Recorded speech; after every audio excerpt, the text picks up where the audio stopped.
This is Bloomberg Markets, one of Canada's largest commercial real estate players, coming out with its quarterly results. RioCan REIT, which has properties tied to retail, residential, and office real estate, seeing occupancy overall slipping in the second quarter.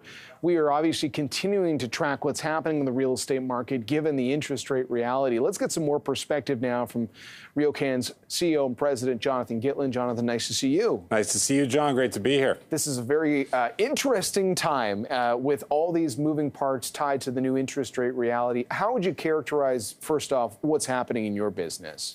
Well, what I'd say, John, is that operationally things are excellent. I mean, I think there's been a huge supply constraint in the retail business. No one's built any new retail for the last 10, 12 years in Canada, and no one's going to build any new retail because it's so expensive relative to market cost right now. So we're really enjoying an upward momentum in leasing, as you can see from our leasing spreads and our property income growth. So it's actually fundamentally and operationally a really good environment to be owning commercial real estate, or particularly retail real estate. What is that conversation like with the tenants? I mean, you work with quite a large group of big brands, some smaller brands, but I guess they all have questions about the rate reality right now. Yeah, well, so in terms of the conversations when it comes to tenants trying to procure the best space for their businesses, RioCan is fortunate enough to have it. Right? We've got a great demographic profile around our properties.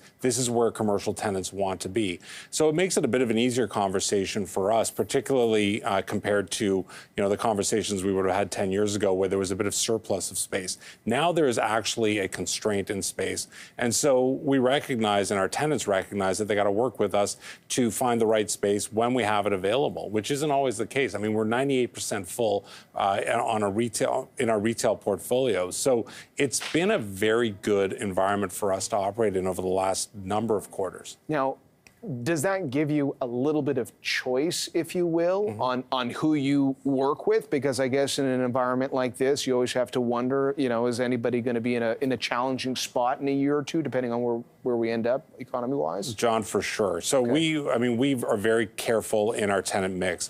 And if you look at the way we lay out our tenant classifications, we consider 87% of them to be strong and stable. And that just means that they have a use that is relevant and a balance sheet that backs up their capability to continue to pay rent. And we're able to make sure that that number keeps on growing in a market like this. We're able to churn through some of the weaker tenants and bring in a lot of the stronger ones. So that number is going to keep on growing.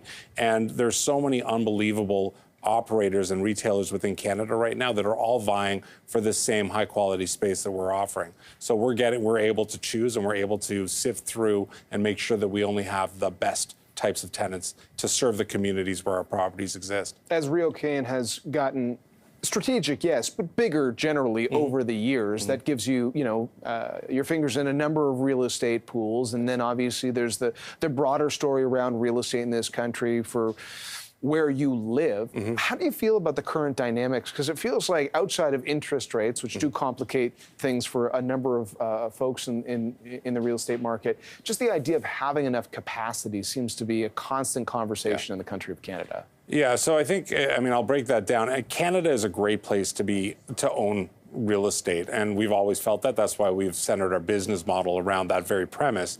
I think when you break it down between asset classes, retail, as I said, it's strong right now. It is going to be in demand for quite some time. As I said, no new supply and 500,000 new qualified, productive immigrants coming into Canada, and particularly the major markets where RioCan owns property every single year. So that's going to continue to create a supply constraint and a demand dynamic that's favorable for us. But then in residential, which is, again, where I think there's been a lot of press around the acute issues of housing and the undersupply of it. I mean, look, we are a very active housing developer. We're trying to build affordable housing, we're trying to build market housing, and in today's environment, it is really hard to build for a number of reasons. And I think that situation is going to be more and more complex as interest rates do go up, which make it obviously harder to construct. Could you enlighten us a little bit on that? Because with the politicians, there's just constant finger pointing on that. Why is it so challenging to create more supply, which everyone has been talking about for what feels like forever. Well, I think there's a number of hurdles that go into building these very complex, transit-oriented, multi-res developments. And we've got a great team and we've got a balance sheet to do it. But in today's environment where you've got exceedingly high building costs. You've got interest costs that have also elevated quite a bit over the last 2 years. And you've got a regulatory environment which, while improving, thanks to some of the maneuvers that our provincial government in particular have put in place, it's still a long process. And you've got to have a lot of capital to get through that process, because from the time you start an application to build something that is high-rise to the time you can actually have it be income generating, in a place like Toronto, it's years and years. So there's only a few participants who have that kind of capital that can maneuver through that with patience, and that's got to change. And we're working with governments, we're working with other banks and other organizations to try and shorten that time frame to build. And we've got a lot of land that's perfectly suited for building these multi-res or mixed-use properties. So look, we really want to build it, and we're trying hard to do it, but we do need help from others. All right. Well, everyone's in agreement, it seems, that supply is the path forward. So let's hope there's some progress made on that front. You mentioned capital. In terms of how you use some of your capital towards, let's say, more shareholder-friendly moves in the short term, you were talking, I think, with some of your investor base about stock buybacks, for example. How are you approaching that right now? Well, stock buybacks, particularly when our share is, we feel, undervalued at this point, they're always a temptation. But truthfully, we're focused on a few other ways to allocate our capital, primarily just getting our balance sheet in really good shape. It's in good shape now, but we want to make it better. In times like this, in this sort of risk-on environment, risk-off environment, you certainly want to have a fortified balance sheet.